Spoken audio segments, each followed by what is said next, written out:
Welcome back to the Keiser Report. I'm Max Keiser. Time now to turn to Gerald Celente of the Trends Journal. Ladies and gentlemen, Gerald Celente.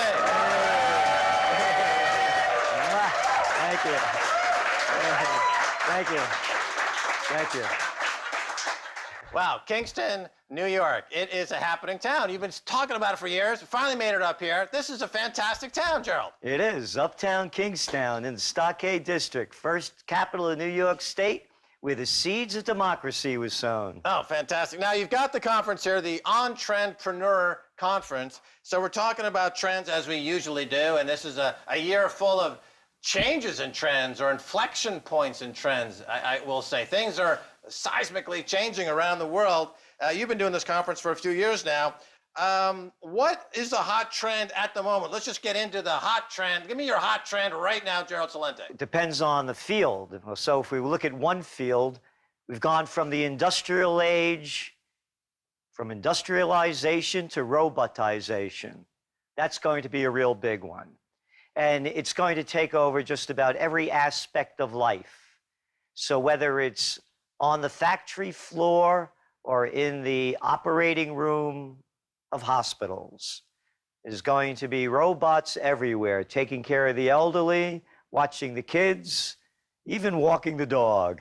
Yeah, I mean, I was out on the beach over the weekend, and they were talking about drones now being used to go out to in rescue operations, where they, before the lifeguards can swim out to the person that might be drowning, they can send a drone out to drop a life buoy. And so that drone technology being used in multiple different ways, robots being used. Of course, that means that there's going to be a big loss of what people consider to be jobs. There's a lot of jobs missing. There's a lot of people now, particularly this new generation, who are facing futures without their traditional jobs.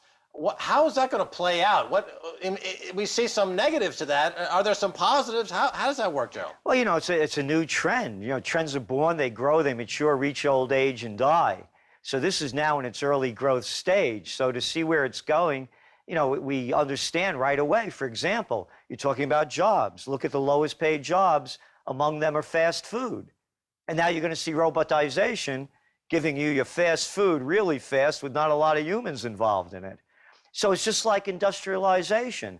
You know, there was a big blow up in the beginning, and now, of course, new jobs are created from it. So you're going to lose truck drivers, for example. They know the routes. You're not going to need a driver. You're not going to need a driver for the bus. The bus knows the route. So when you're talking about driverless cars, that's down the road a little bit. But on construction sites, on and on and on, everything is going to be more and more automated. So yes, there are going to be loss of jobs. Let me put this into some historical perspective and get your thoughts on it.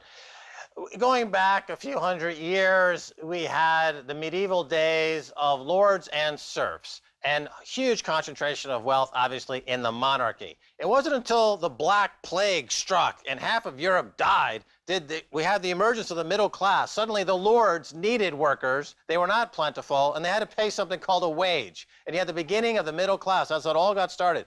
Now, in the 21st century, you've got the same concentration of wealth again at the very 1/10 of 1%. You've got a new monarchy. You've got it in Saudi Arabia, obviously. You have it in countries all over the world. It's coming to America. But that new model of lords and serfs, of aristocracy and monarchy versus the plebs, the unwashed, the lowest end of the socioeconomic ladder, that's coming back, isn't it? I mean, I see that coming back. So either A, we let it happen, or B, we stage a revolution. You don't have to go to Saudi Arabia. Take a trip to the United States. You've been in England a couple of years. It's called a neo-feudal society. It's just like the old days, the noblemen. We have the political nobility and the economic elite. Different laws for them and different laws for us. You see it by the facts. They just had that Chilcot report over there in the UK, where they found Tony Blair knew a thing or two about the lies leading the people in to the Iraq War. Yeah, but, you know... Do you see them taking him to jail? No. No. But if the little plebes out there, they cross the line, you have to live by the letter of the law. Come back to the States. Hey, how about too big to jail? It's a neo-feudal society. The gap between the rich and the poor in the United States is back beyond what it was during the Gilded Age. It's already happened. Yeah. You have 62 people in the world that have more dough than half the world's population. It's a neo-feudal society. It's already happening in front of us. And when you look at the populist movements going on around the world, you can see where it's leading. Well, let's talk about this under 30 generation.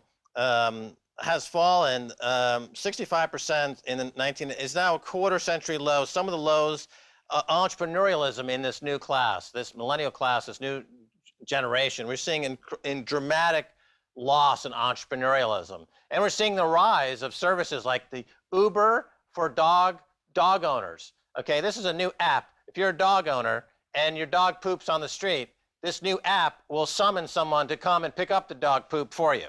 Okay, it's Uber for dog dirt cleaning. It's a new app, but people are willing to do that. I mean, this is below just, you know, doing Uber for taxi drivers. People are doing that for subsistence living. So they're really ushering in this model of subsistence living. You know, pick up some dog poop and we'll give you a meal.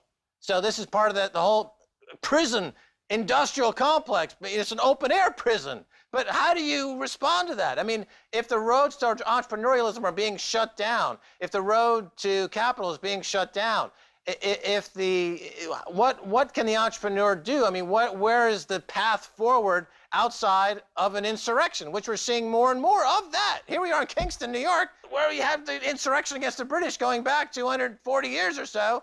Is there a different path, or are we at that point where, as Americans, we must rise up again and take back our government by any means necessary? Your thoughts, Gerald Celente. You get the full burden of responsibility of answering this question. I throw it to you. Well, first of all, it's gig jobs, they call them.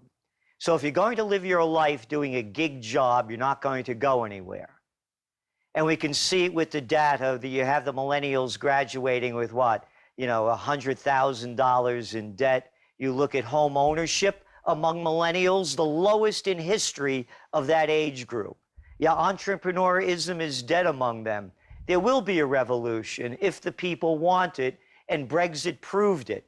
The people have the power, and it doesn't have to be a violent revolution.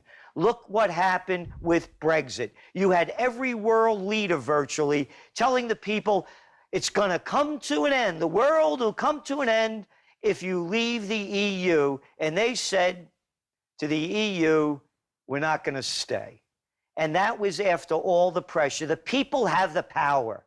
And that's what they don't understand. And they're being ruled, and you began by saying it, the nobility. The nobility, let's give them different names. In the United States, we can call them the Republicans and the Democrats. I talked about Blair. How about George Bush? How about all the lies that they knew about what was going on with the Iraq War, and nobody's head comes up? How about all the criminals on Wall Street? How about 6 banks convicted of felonies, not charged, convicted of felonies? How many of their heads rolled? Not one. So if the people don't stand up and speak out and become themselves, they're going to be pushed down to lower even gig jobs than picking up poop on the streets. All right, so let's talk about political situation in the U.S. You've obviously got a candidate, a populist, I guess you could call him, in Donald Trump. He's an outsider, and he's gaining a lot of popularity. He gave a speech at the Republican National Convention. The elites said, oh my God, what a horrible speech. But then the polls came out and he moved up against Hillary pretty substantially. So he's speaking directly to a big part of the country that is responding to his message. Where do you see that going? He's doing the same thing that is happening in Europe, with whether it's Le Pen's party, whether it's the Freedom Party in Austria, whether it's the parties in the Netherlands. It's the populist movement. So he's speaking to the people that have lost everything and have nothing left to lose. And my campaign slogan, by the way, for 2016 is Trump or Clinton, Hitler or Hitlery. So there's a bit of difference between them, but what Trump is doing, he's playing on the lost jobs, and that's his strength. But when you listen to his speech, listen to, we have to have more police control. We need more law and order. I'm the only person that knows how to fix it. Words to that effect. So he's playing to the people that have lost their future. And Hillary Clinton, he's tying her to the banks that were the too big to jail. So we believe at this point, minus a wild card, and there's no other wilder card than Donald Trump, that as things keep going on the way they are, he's going to be the next president. Having said that, you're going to see the debates in the United States be the greatest show on earth. Bonham and Bailey couldn't come close to it. It'll be the most viewed spectacle in television and online history. And to us, that's what's going to determine the outcome of the presidential election in 2016. Well, let's talk about how the media is covering all this, because over there at Fox News, they're now embroiled in a sex scandal. Roger Ailes caught caught up in a sex scandal. The entire staff of the 20 or so presenters threatening to walk out and follow Rogers. Who knows? The History Channel or the Museum Channel or the Porno Channel? Who knows where they would go? But they threatened to walk out. Meanwhile, you've got the Young Turks getting into a fist fight nearly with Alex Jones at the convention. So alt media is now, almost on a street fighting basis. Is this going to get more agitated as you head into the election? More media scrums like this? Are we going to see more media, on-air media fights? We've seen it in foreign countries. We've seen it in I believe, Ukrainian television, famous for having on-air brawls, the Turkish parliament on-air brawls. Are we going to start to see some of this in America? The Senate erupting in brawls covered on C-SPAN. Fox going to battle with ABC, with giant, enormous on-air battles. Is this something, because if it is, I'm really looking forward to it. Well, look what's going on with the election. There's never been an election where different sides of the two parties are fighting against each other, protesters on either side. This has never happened in my lifetime. And people say, well, what about 1968? Well, what about it? It was a different trip. It was the Vietnam War, and they were protesting against the war, and the party that was the war party, the Democratic Party under Lyndon Johnson, that escalated the war. It wasn't the Republicans against the Democrats. So you're 100% right. It's war against the different sides. We've never seen anything like it. It's all versus all. As I've talked about in the past a little bit. This is fascinating. We're up in Kingston. I was wondering if you could maybe stay on and do another segment with us, if that's I'd love possible. to. Thank you. Another segment with Gerald? What do you think, audience? Oh, thank you. Thank you. Thank you. Thank you, man. Thanks. And what about me? Crickets. Well, that's going to do it for this edition of the Keiser Report with me, Max Keiser, and Stacy Herbert. I'd like to thank our guest, Gerald Celente. Until next time, hi, y'all.